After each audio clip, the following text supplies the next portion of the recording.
Welcome back to the part 8 of Plant Kingdom. In our previous class, we have studied about the subtopics like algae, bryophytes, pteridophytes. So in this video, we are going to continue to learn about angiosperms. As you can see on your screen, angiosperms are the most advanced division of the flowering plant. We are trying to understand each and everything detail about the plants. So now advanced plants are falls under angiosperms. So angiosperms are termed as the most advanced division of the flowering plants. Highly evolved plants primarily adapted to terrestrial habitat. So the habitat of angiosperm, majority of the angiosperms are growing on the land. They are present in the terrestrial habitat.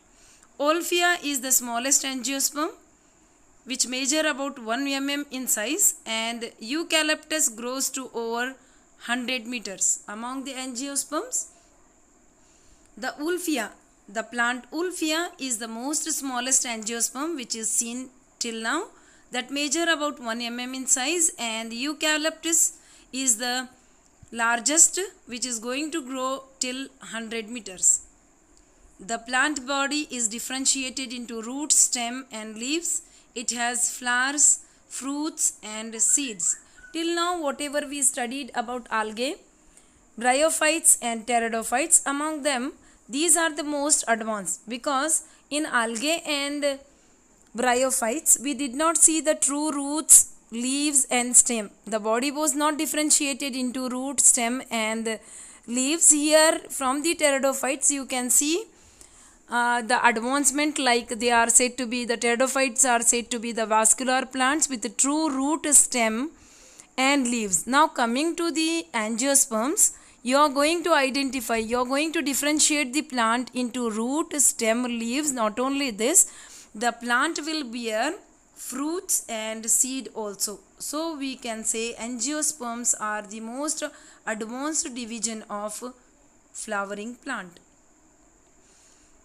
Vascular tissues are well developed. Xylem shows vessels or tracheids, while phloem has sieve tubes and companion cell.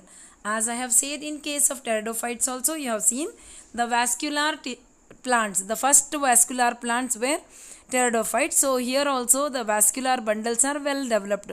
Vascular bundles are nothing but which have got xylem and phloem.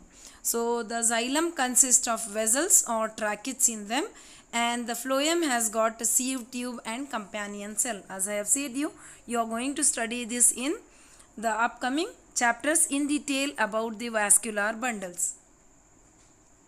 So angiosperms are going to show you heteromorphic alternation of generation.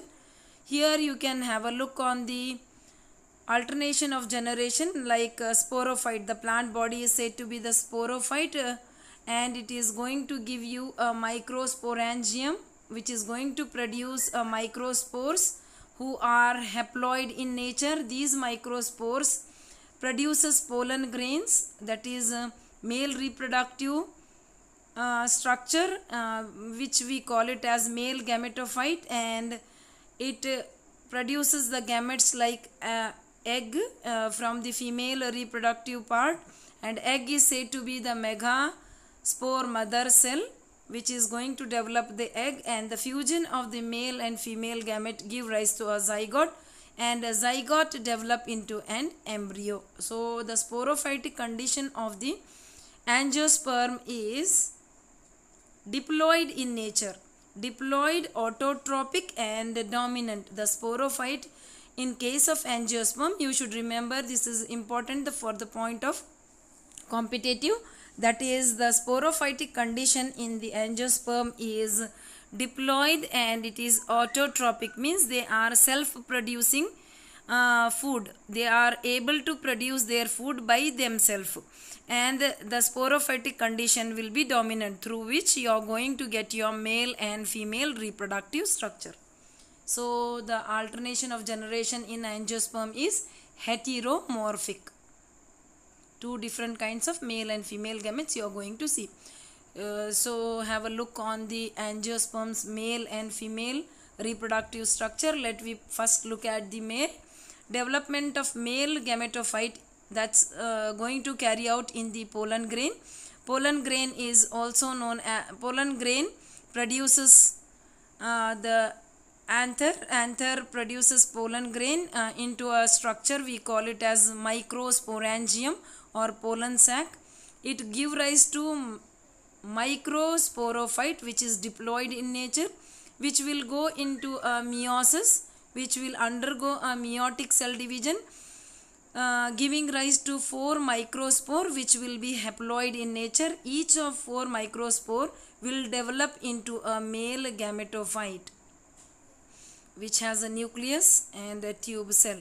So the male gametophyte will be haploid in the condition. So you can have a look, the pollen grains, the stamens are going to produce the pollen grains. Pollen grains contain microsporangium, and the microsporangium or microsporocyte is always diploid, which will undergo meiosis to give rise to 4 microspore. At the end it is going to produce a male gametophyte consisting of a nucleus, a generative cell and a tube cell. Okay, now coming to the female reproductive structure, we call it as an egg. So the female reproductive structure is nothing but megasporangium. It is going to develop from an embryo sac. So this megasporangia is diploid in nature, which is, we call it as an ovule, comprises of megasporocyte, integuments and micropyle region, through which our male reproductive structure will enter. Okay, so first it will go meiosis, then it will undergo mitosis cell division to produce a complete ovule, comprises of 3 antipodal cell, 2 polar nucleus, 1 egg cell and 2 synergids, and the layer which is covered to this ovule is integuments. After the fertilization of male gamete along with the ovule or an egg, it is going to produce into an embryo inside the embryo sac. So embryo sac, in the embryo sac you are going to see the double fertilization. So let me explain you the double fertilization in detail in our next video, that is in part 9th. I will be continuing with the double fertilization process in angiosperm. Thank you students.